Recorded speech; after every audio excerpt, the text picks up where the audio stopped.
Well, old Joe really took the fight to Russia today, didn't he? He really knows how to hit Putin back for his ongoing 3-week invasion into Ukraine, for slamming missiles into maternity hospitals, for his constant barrage of apartment buildings, sending innocent women and children into subways and bomb shelters.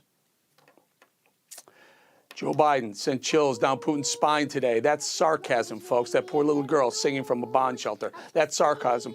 Old Joe announced his next round of supposedly crushing sanctions. Bravo, bravo. Okay, you ready for the reveal, folks? Here's how Joe Biden plans to end the war in Ukraine. We're also taking a further step of banning imports of goods from several signature sectors of the Russian economy, including seafoods, vodka, and diamonds. That's it? The only ones who are going to suffer from those sanctions, Joe, are Russian oligarchs and their mistresses. And I'm not talking about the ones in Russia. I'm talking about the ones in Miami. We're embarrassing ourselves, folks. We should be doing everything in our power to get those Polish-donated MiG-29 fighter jets to Ukraine.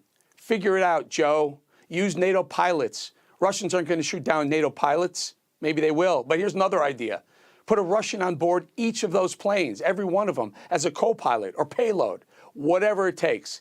These people need to be helped by the West. If for no other reason, look at this map right there. Look what happens if Russia takes Ukraine. Literally, most of Europe's NATO countries will either share a border with Russia or Belarus, or will be put in an easily attacked position if Putin decides to continue his march for world dominance. In the meantime, we can expect to pay for Joe's incompetence day in and day out as gas prices rise to yet another record today. With fuel rising, everything goes up with it. You see, fuel is a major component of prices for everything because so many things use petroleum in their manufacturing processes. For example, every plastic bottle you see, every single one of them has a petroleum component. Every piece of clothing we wear uses petroleum in the process. Food, you need fuel to farm the grains that we use. Then you need energy to fuel the trucks and rail cars to get the food to the grocery stores. Don't forget refrigeration, lots of fuel in that too. Bottom line, it's all about the energy, folks. It always has been, and it always will be. Look at these old-time pictures for a second, a time long ago when fuel was affordable. Look at those prices. Now look at this one.